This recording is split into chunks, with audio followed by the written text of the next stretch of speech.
Yo, yo, yo. You know damn well I'm back again. How y'all doing? Tonight's show, as you can see in the title, the origins, man. The WIP origins, Pensacola to Columbus, part one. I gotta tell y'all how all this came about. I gotta address some things just very properly because it's about an experience for sure, but it's also about a love thing, man. It's how things happen, how things come to be, and how you can understand sometimes you get to find out the evolution of some people. So these are the evolutions of me.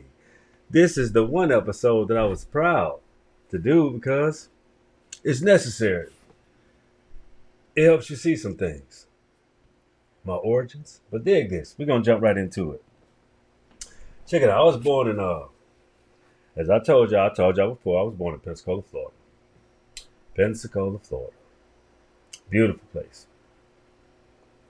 So let's get into a little bit of that. This beautiful place called Pensacola. Oh yeah. But before we get to Pensacola, I want to address one place that is the origins of the majority of my immediate grandparents, great grandparents, great great grandparents, great great great grandparents. You know, this place here,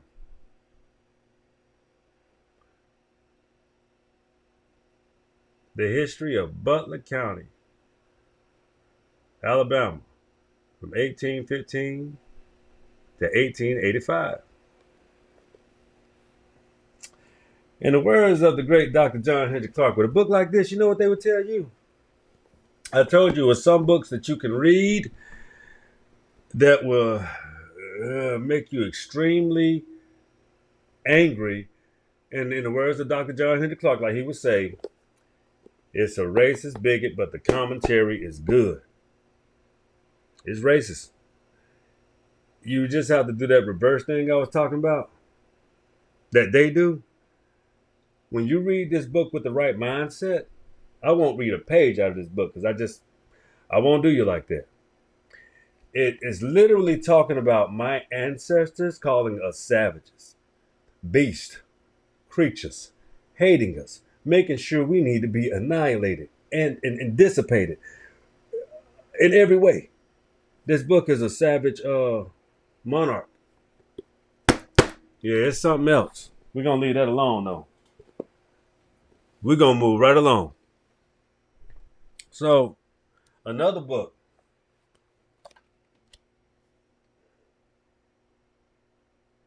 The Civil War on Pensacola Bay, 1881 to 1862. 1 year. Let me read you the back of this book. Excellent. The best history of military and political crisis over Fort Pickens to date.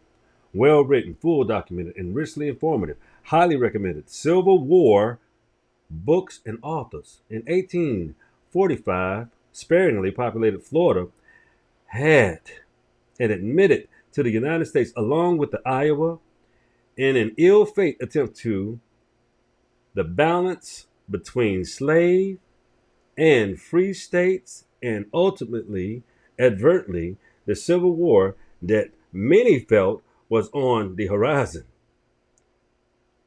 When hostilities began in 1861, Florida, Pensacola Bay areas within the magnificent harbor, valuable Navy air, and impressive fortifications became hotly contested by Union and Confederate forces, while Pensacola lacked the navigatable.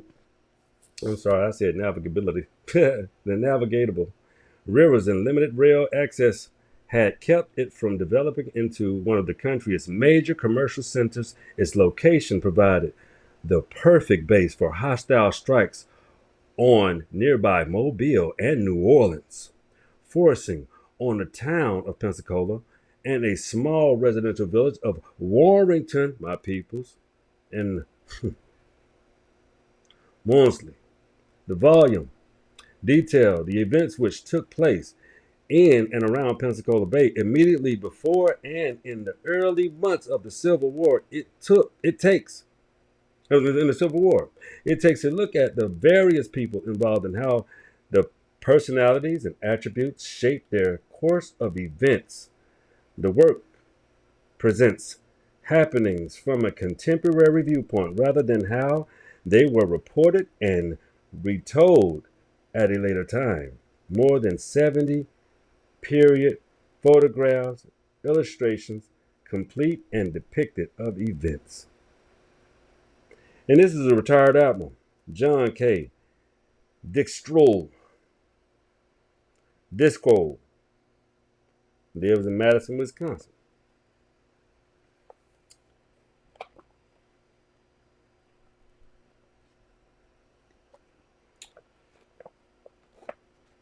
Same applicable to this book, other than the fact that I haven't read all of this book, y'all. If y'all want me to do a book review, my cousin Elena, she asked me to do a book review on Pensacola, but this is just a year. But I will give the table of contents: the bay, the yard, and the forts, to use whatever means he had. If blood is shed, you are responsible. Pickens is not worth one drop of blood. Too much dailying, courtesy, given to Powhatan, Captain Mercer, when the arrow had fled from the bow. Fort Pickens now stood alone. The more innocent war was never carried on. The enemy failed in all objectives. See, they're talking about my people, man. That's why I'm going to tell you what I know from these two books I just showed you. Everything that they're talking about in the people, they're talking about me specifically. My lineage, my ancestry, who I am, my Indian lineage, my American specific Indian lineage. There were so many books written about us, my peoples. That's why if you look on, I try to align my pages. Like, people want their pages to be different. No, when you look at my TikTok, it's going to have the blood of uh, Facebook or Instagram, and especially here on YouTube. Because this is, y'all, we talking about my life. These are my origins. I'm from Pensacola. This city was owned by 5 flags: the French, Spanish, the English, the natives, you know what I'm saying? And it was owned by the Spanish, French, English, natives, and hell, I don't know the fourth one is, but I mean, it's all over the city, man. 5 Flag Speedway. The area is just so beautiful. They used to fight over it, war after war after war. But at the end of the day, it was this wonderful, beautiful, tremendous harbor. The first harbor. Let me tell you. What did I bring that book out? I mean, even his cousin, what they were talking about, Mobile. See, a lot of people don't understand how a lot of this construction like this, that's Moorish construction. You can find that kind of construction even in Africa to this very day. Moorish construction. Because at one point in time, every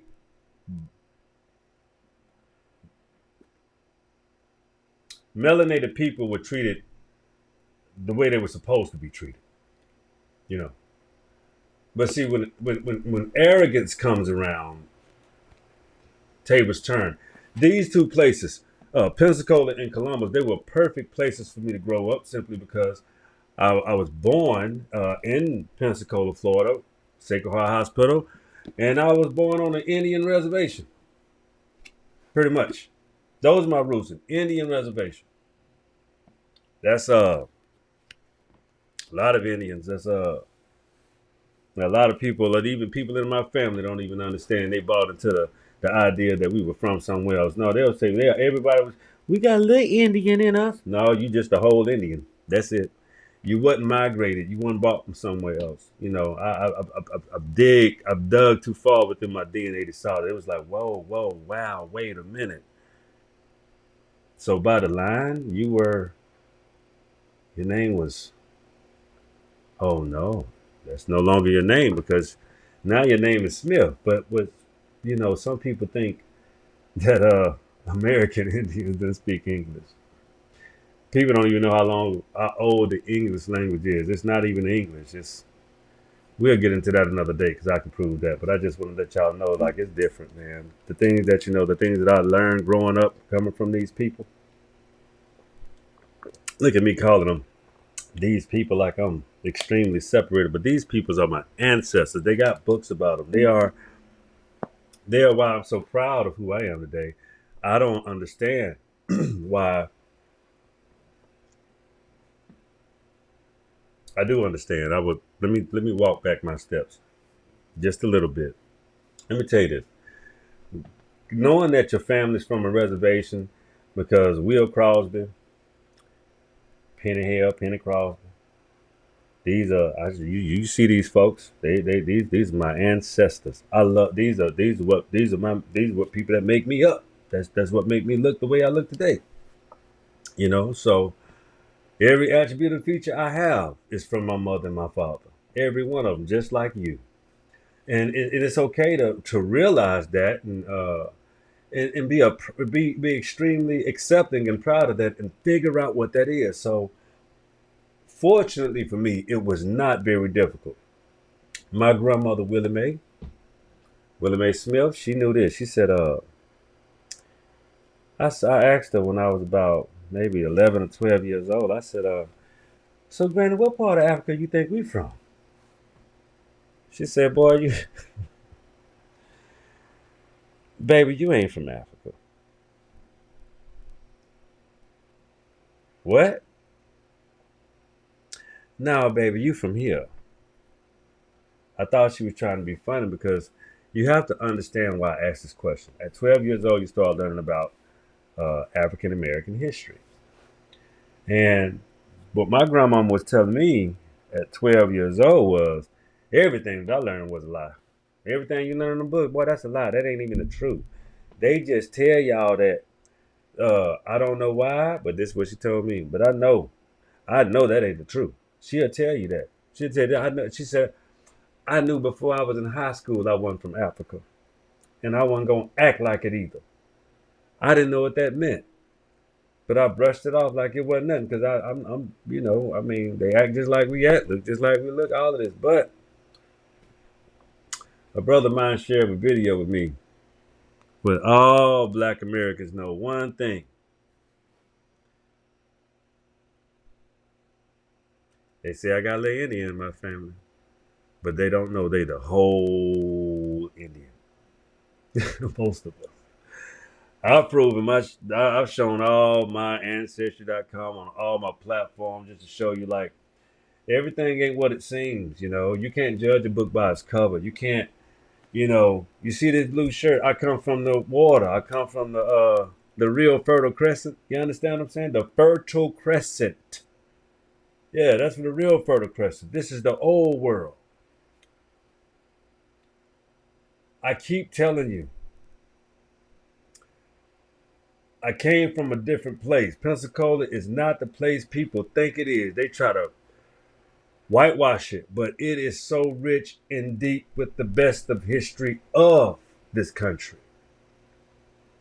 Simply because of two reasons. All the old people that lived there never left.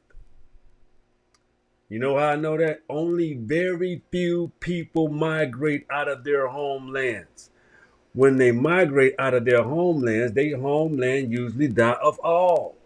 You know why? If you look at Cairo, Illinois, look at all of the Midwest, all of the indigenous Algonquin and Iroquois and Powhatan and Pamunkey.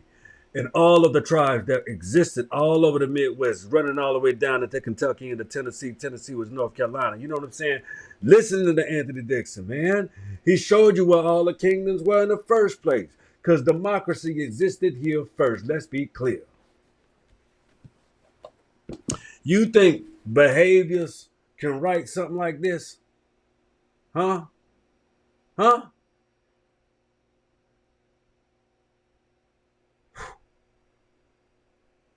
Put your hands, I'll tell you what, everybody that listens to my podcast, understand how they got that first. They didn't create that. That was here before them. This, they call that the 13 colonies. That was the democracy of the, what you call, the American Indian. Yeah, my people. Y'all think they chose DC for a reason? They absolutely did. These people were deists. Go look up what a deist is. I don't want to give you the definition. I got somewhere to go. With you tonight, I'm not leaving you. I'm here with you, but I have an objective, okay? So, what my objective is to help you to understand my origins. My origins are pure in nature. They are pure in my ways. They are pure in my spirituality, as well as in my spirituality and physicality. You know, I think I said that's why spirituality, but my physicality. So spiritually and physically, I know how to make sure I stay close aligned. You understand? So there are a lot of misconceptions about the origins of man and all of that. People don't understand there's two hemispheres. So I'm gonna have Dr. Anthony Dixon will be back on Thursday at 7 o'clock. You understand what I'm saying? We're doing Thursday at 7 o'clock. Dr. Anthony Dixon again, Thursday at 7 o'clock. It's up to him if we're going to pre-record to go live. So I'm telling y'all, tune in, because this is going to be really good, because I love the fact that he is so factual, so specific, so explanatory. And, you know, coming from a doctor, that's more respectable than for you to listen to it from that perspective than even, excuse me, from little old me. You know what I'm saying? Uh, yeah, I got an extensive resume and all that kind of good stuff. You know, I'm a pretty smart guy. I would say so. I'm well learned, but uh, big mouth. But anyway, check it out, man. He's extremely articulate and accurate. And, you know, that coincides with the show so well. So I'm trying to get to a place to where we make sure this wonderful brother can get this information out whenever he feels free. And also, you know, I will be promoting his platform as well on this show to just get you, you know, get him in the game, man. I want y'all to pay attention to everything that we putting out, because, like I said, the Wilderness Podcast is an experience. You understand what I'm saying? So dig this, man. Like, growing up, coming from a reservation, grew up on Elm Street. That's where when we left from Escamian Arms, you know, they used to call you, you know, y'all know I'm from Pensacola because I say Scamions. You know what I mean? Scamion. You know what I mean? So moved from Scamion, moved to Elm Street. It was a crafting home. My man, you know, had a dog named Snowball and stuff. He was a poodle. Got a poodle. Crazy. Check it out though. Well, yeah, life was interesting. My mother, my father had separated. You know, father's a very busy guy at the time. Very, you know, in them streets. You know what I mean? But he was, you know, cool. Just too cool for everybody, to be honest with you. Too cool for himself. My cat, man, this cat told me, my pappy told me, son, uh, I just wish it was two of me. You know what I'm saying? I just wish it was two of me at some time. Yeah, Pop, yeah, I know what you're saying, man. I've been single too before. Not now, but I was before. But anyway, dig this, man. He was a mess. Pop was a Rolling Stone. My mama is the most powerful human being that I know even right now today, and I came from her womb. So, oh man, I got three wonderful sisters, and none of us were ever, never drug addicts, never addicted to losing. My mother raised us in a house full of lessons. And she gave us the one of the most coldest lessons. I already did a show about this one. It's called "Be Careful Lest You Fall." But I'm gonna tell you also understand this and understand this one too. You can never lose when you learn a lesson. That lesson give you the platform to win. You did. You can never lose when you learn a lesson, and that lesson gives you the platform to win. So you got to keep trying. That's the lesson in it all. Try your ass off. Try. Don't you ever give up on yourself. We love you too much. We're compadres, man. You understand what I'm saying? We salute each other around here. You know what I'm saying? We give each other big ups because we want to win. But we want to do it the right way, though. You understand? When you have advantages, take the opportunity. When you have the option of vice and virtue or loss and lesson. Got my homeboy out here, T.O. Clay, light bulb lessons. Telling you, man, don't choose the path of being divisive and vengeful and ugly. Don't choose that path. Choose the path of virtue. Because virtue equals vision. It's a lot of people confused. Me and my other brother today, my brother-in-law, we had a misinterpretation of words today. Words are like you know, let me not forget, man. This is pretty good here. It's about giving advice and having an opinion. Both are very.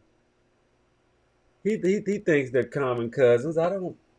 I like words to be specific, as that's why they're different. They don't have the same meaning. That's why they're two different words. They provide different meanings, understandings, and they carry different characteristics on specifically. So I'm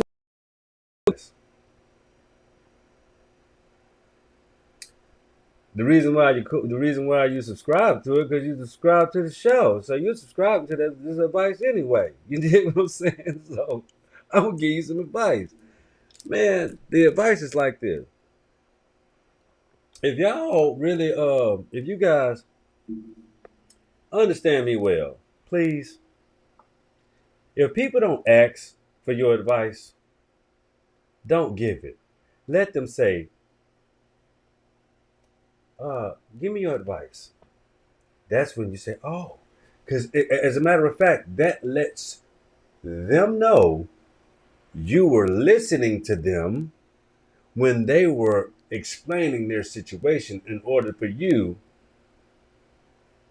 to give them advice, they have to say, can we handshake? And then by asking, giving some advice, and then you have the right to say, let me think about this. Was I listening? Do I have the qualifications to give them the advice? Have I even done the self work on myself to dissect their situation properly enough for me to even give them proper good advice? Did I listen to them long enough? No, I was too eager. Wow, yeah, you was entirely too eager. You couldn't wait. Not y'all. Y'all don't do that, man. Y'all got more sense than the come down on people before they even get a chance to. I mean, give me a chance. Can I get it out? Can I land? You see people make those mistakes all the time, repetitive. They just wanna. I do it too. Don't get me wrong. I'm not perfect. But that's the reason why I can highlight it, because I can speak to it from experience. That's called humility. Practicing it. Okay? So let me get back to how I got all this, you know, how I was raised, right? The origins of me. I grew up with old people. my grandmamas, my granddaddies. At one point in time, I felt like I was the baby in the family. Wasn't gonna never be nobody. I'm just the youngest forever. Oh man, I couldn't believe I was younger than everybody. And I went through that until Bubba came. Love you, Gerald. My. That's my brother from the core, man. When I was 4 years old, I finally had a little brother. It was Bubba. You know what I'm saying? So yeah, we grew up and we still love each other today, man. We talk, but we don't even have to talk all the time because we look. I'm telling you, growing up on a reservation, being your grandma was a pastor. Your auntie, my youngest auntie is my auntie Brenda. My Brenda, she Aunt B, she always been like her mama, like for real. Like if Granny had a child specifically, it would be her. So Aunt D, Aunt Dorothy, Aunt Dot, she the oldest. So she's kind of like the first to be the plantation. Like, yeah, I kind of do my own thing. I like computers. I'm cool. I drive a nice little red. She had a nice little coupe red. I think it was a two-door Corolla, 84, 85 Corolla. I used to love that car because I thought Aunt Dot was so cool because she did computers. So that's probably where I got my engineering from anyway because the brain, it kind of do that. But my mother was extremely brilliant too. She's the middle girl, So the middle girl, you know what I'm saying? She always, real brain, always had her own mind. Again, the will is, you dig? So Uncle Bug. Lost my Uncle Bug when I was 17. I don't want to talk about this long, but that's like my first daddy. Yeah, him and my granddaddy. I was raised up under them my whole for 10 plus, well, 17 because I went to Florida every year. Every single year after I graduated from or got out of that year of school, to Florida I go. Mama get a break. Kids, y'all get the heck on and go spend time with your people. And that's the kind of relationship we have always had. Still got it this day, man. I was raised like that. Go back to the go back to the reservation. Get that time in. Go on them farms. Go on. You know what I'm saying? So I got people in Greenville, Alabama, got farms, and I mean, yeah, I worked on farms. I've done all of this stuff as a kid, but they called me the nice nasty one because my mother was an extremely clean woman. Nice. So you talking about clean, man? Man, this lady immaculate. When they say that OCD thing, that didn't exist when I grew up. It just didn't. Everything had to be presentable at all times. That means no nasty kitchens, no nasty bathrooms, no nasty nothing. When you got out the tub, guess what you had to do? Clean the tub out. That's called courtesy. Ain't nobody finna bathe behind your dirt. Are you disgusting? So those kind of courtesies existed in my home because we didn't treat each other nasty like that. Anytime there was confusion in the home, it had to be addressed and there had to be a solution, and we was gonna understand that. Or everybody ass gonna get beat. That's just how it was. And my mama didn't play that shit at all. Y'all gonna get along up and she ain't playing. I don't need it. I don't want it. I don't want it tonight. So she know how to keep her house quiet and give her some rest for herself because she had two jobs. You know what I'm saying? Hospital, transcription, work this one, work that one. And then when she wasn't trying to deal with the them guys in that way, she had to go. So she knew how to have skill sets like go sub and you know what I'm saying, go. She was a real good cook. She'll sell dinners. Like my mama had so many skill sets. That's what when you see all of these things as a young man, growing up, like how your mother know how to pivot, know how to just make these different moves, and you get to see this to know how to take care of her family and survive and keep the lights on, electricity bill, But my pops was the worst cat, man. He paid child support. He was that was the thing in that time. But he's proud of that. Like he wasn't. I paid that. He don't. He's man. My pops still Mama Dukes. You know what I'm saying? They got their way. They cool. You know what I'm saying? They family. You know what I'm saying? Not like no brothers, but they have been through so much, knowing each other so many years. That's got to be love there always. Because that's how love works. When you go through experiences, when you go through these type of trials and tribulations in life, you get to see my pops be like, I ain't make the right decision, son. I could have did things way different, but I did things. I had my reasons, but I was wrong. I could have did a lot of things different. I gotta say, Pop, you right, man. It's cool, cause I gotta know who you is to even know who I am. That takes humility, and that takes just I call it common sense, because how I'm gonna understand how to navigate, not this man is my actual daddy and he's still alive. You gotta grow some nuts. You gotta grow a heart. You gotta grow a brain. You gotta know how to internalize these things and toughen yourself up from the inside, because it is painful. These things do hurt.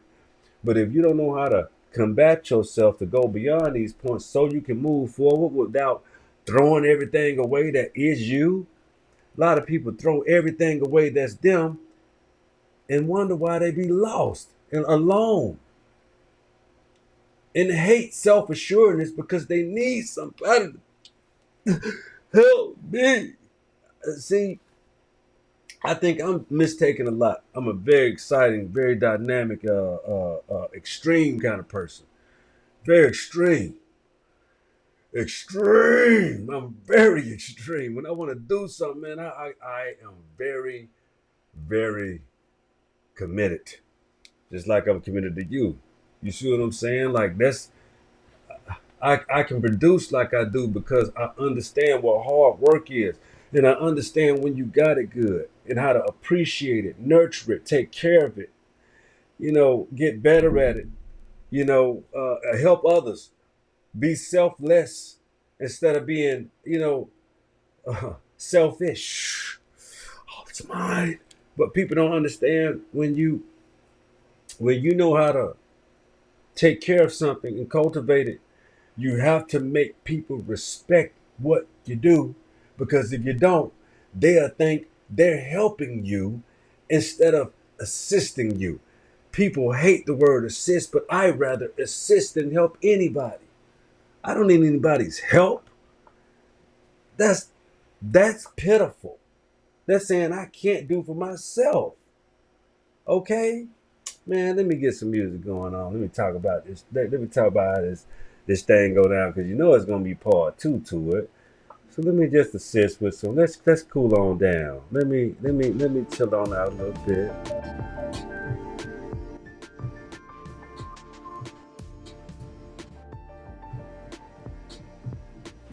See, sometimes y'all, coming from a place like Pensacola, Florida, something northern, they said, boy, that's a terrible little city right there, boy. It's rough. It's not rough. The economics are improperly distributed. It's not rough. It has a hell of a lot of history.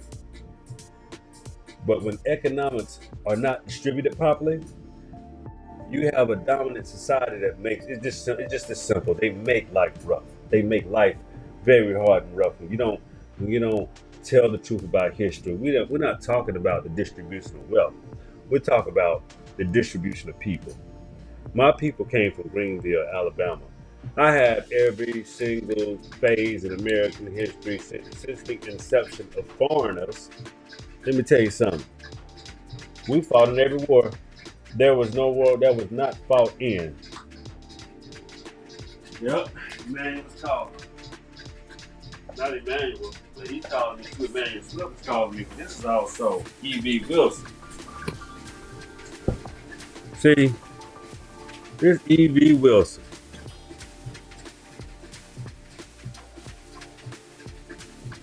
This is personal. Evan Van Wilson. You see that Indian face? You see that? It's on my daddy's side. You see that face? That's American Indian. You see that? Boy, look at that. Right? Yeah. That's my daddy, people. Wilson. You see what I'm saying? I told you. Told you. Let me show you something, y'all. Congress of the United States of America, House of Representatives, D.C., the Wilson family reunion, celebrating the past, present, and future. It's not a family, it's a legacy. And this is in 2009, when I told you where I'm from, y'all. Y'all want to see some cold-blooded, real history from the seal of the United States? Presents Wilson. That's my family. Right here. Let me show y'all. Everybody ain't got this book. On behalf of the Constitution of the 3rd Congressional District of Florida, I am pleased to welcome the Wilson family reunion. As you begin the historical journey tracing and capturing the true spirit of the Wilson root, family reunions are meant maintaining and nurturing the strong family ties and traditions.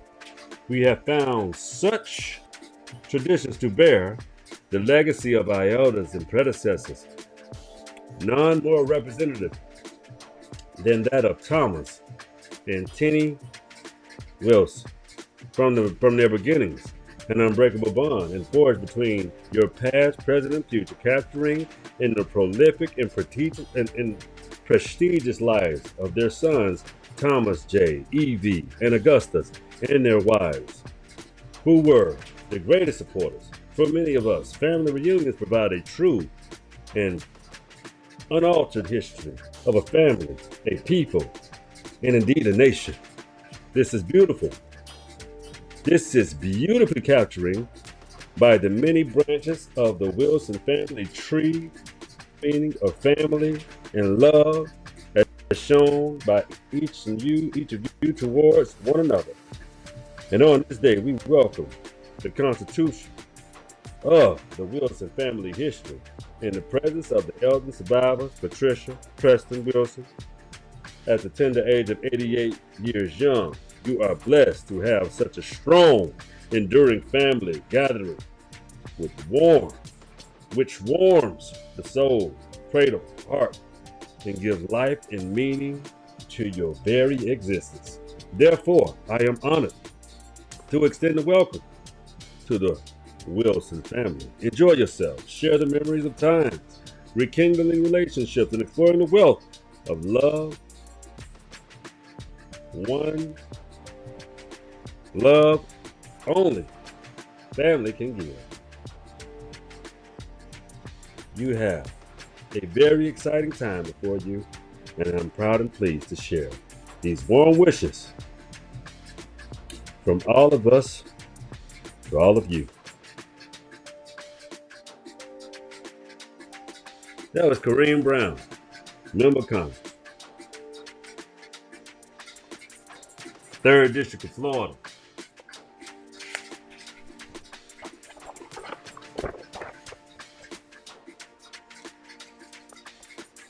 I'm not going to read all y'all this, but you see what I'm saying? I have a very prestigious family. This is one of the lines, city of Pensacola. Man, let me show you. Man, y'all got to understand, when you got a deep family like this, when I tell y'all I'm from Pensacola, Florida, I'm Pensacola, Florida, you understand? You know what I'm saying?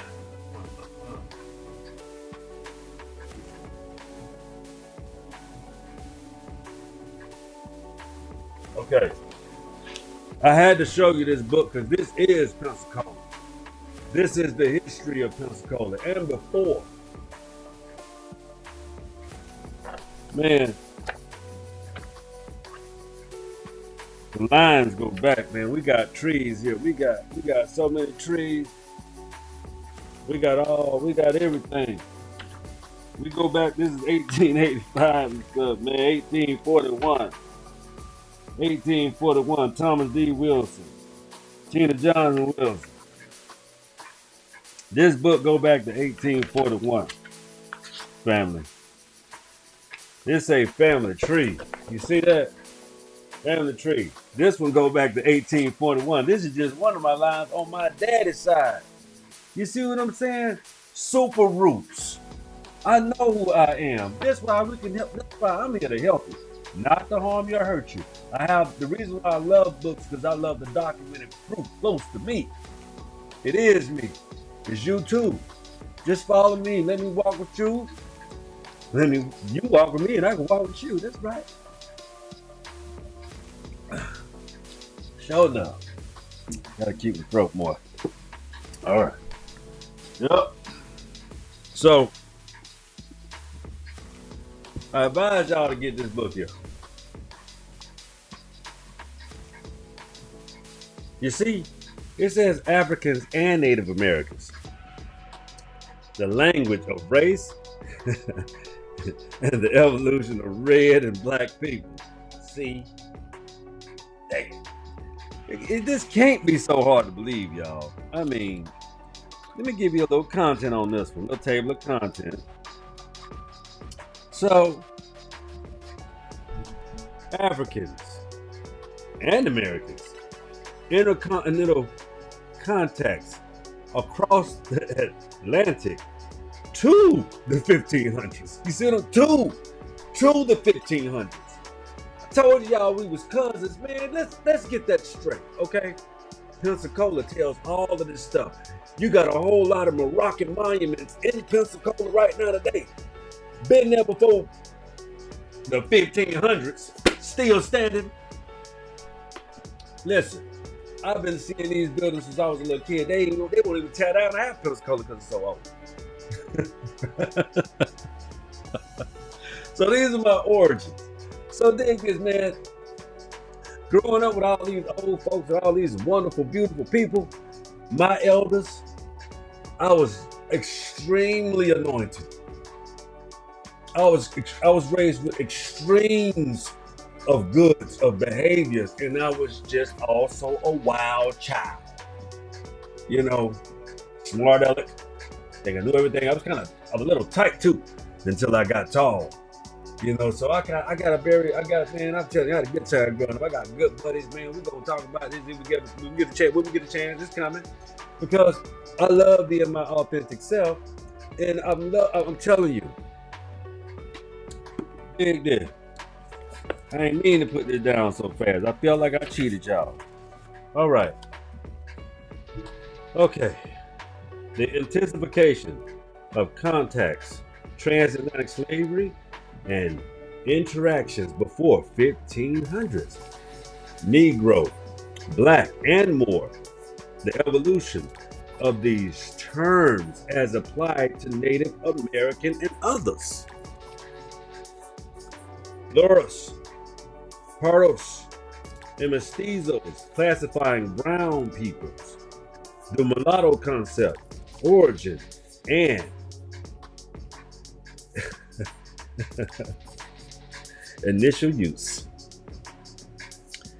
Pan-Africans and part Americas as mulattoes. The classification of Native Americans and mulattoes and Anglo-North American. Anglo-North America. You see how people just keep going? Mustees, half-breeds, and Sambos. They used to call them Zambos, but Sambos. Native Americans and Pardos, peoples of color. African American contact and the modern peopling of the Americas. Man, I had to plug this one in because this is one of the coldest. Oh, boy, when I tell you, don't ever take an offense if I tell you I'm not from Africa. Should not be. That's not. First of all, it's not a flex. It's a correction. It's a correction. Stop disrespecting people when they know their origins. So dig this, right? Moved to Columbus, knew all of this kind of stuff. Like granddad is growing up on a reservation. I mean, went to church every day. ordinary Indian lifestyle. Like everybody eat at the same time, everybody do everything at the same time. You eat lunch at the same time.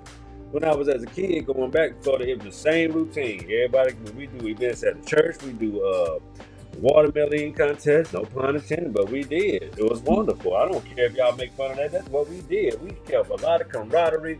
Family stayed together. Every day was like a family reunion the way I grew up because we grew up like brothers and sisters. We were so close. We didn't even know it. We were cousins and brothers. We was brothers and sisters. We were so close for so many years, so many pivotal years. I did not have any outside contact with other people. I didn't have I had friends at school. I did not have friends growing up outside. My friends was my cousins, Demetrius and Gerald. That's it. That's it. Terry, my cousin Keisha Rose, my sisters. That's all I knew. I didn't know that. I did not have no friends, and I didn't have any outside friends until I was really about 7 years old. I didn't have a white friend until I was 9 years old. That's when my mother moved away from that reservation lifestyle and when she got married. We lived in a house. They bought a home, had a normal life. Started understanding how to grow up in a house with just us. Felt kind of closed in, but I was cool. It was a big adjustment for me. I didn't grow up like I don't know how I did not grow up in my early years in a home with just my mother, my sisters, and me and a father. No, I grew up with my whole damn family. You can stay at this house. I didn't grow up out of. We didn't grow up different. I can still go to Pensacola and pick the place I want. I'm not having to give nothing. I'm fed. I'm gonna eat good. Everything from my cousins, everybody. Everybody still got us. We still have the same attributes raised like that. To this very same day. Nobody went hungry. Nobody starved. I can walk in. If I was over Pensacola right now in the middle of the night, I call my CC. I have a plate for you. If I call my grandma, baby, you get some. I get you something to eat. But I'm grown, and they're like, you can get something to eat. Come, but they'll open the door. I'm coming in. They gonna open the door. I love you. Oh my God. All that good stuff. Yeah. So that's when you know your rules. That's why I don't have to argue or get on there and prove nothing. I like to move forward, man. This podcast is really not about really reflecting and staying in the past. It's about making the past or antiquity applicable today. What we can still apply, what we can still implement, how we can still get back to a proper form of civilization through understanding how you were raised. But if you was never raised that way, learn from somebody that was raised properly, or look how their family behaves and how they interact. And they don't have these sneaky elements like racism and classism and all of these other things. So we taking you up and down, in and out. You know what I'm saying? Up, left, and right. You know what I'm saying? At the same time. This is universal. This is a universal show. Understand me? Pensacola was like that. Learned all that at a very, very specific young age. So that's why I was very confident. But when you traumatize a child, my mother didn't do this intentionally, but a lot of changes had happened. Divorces, not seeing eye to eye, crack epidemics, uncontrollable shit that you just.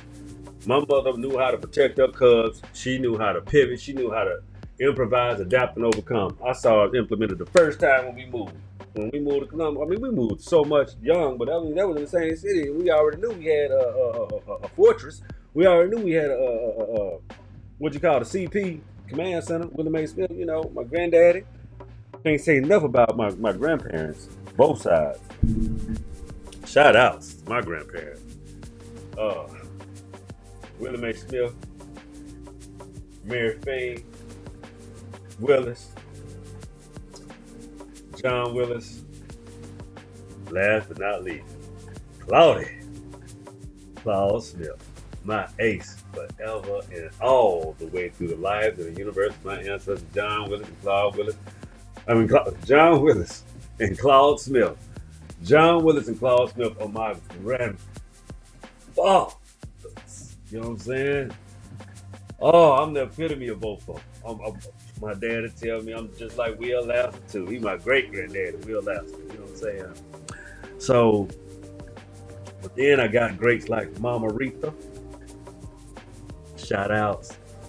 Shout outs, cuz. Shout out. Mama Rita. And you know the good old Rufus. The only Rufus know why I'm laughing like this. You know me. But yeah, he got the coldest royal name, man. Rufus, man. Hey, that's his name. Straight up.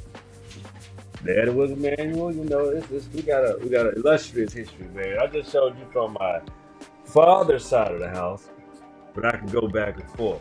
Them people were powerhouses in that city. That's what raised me, for real.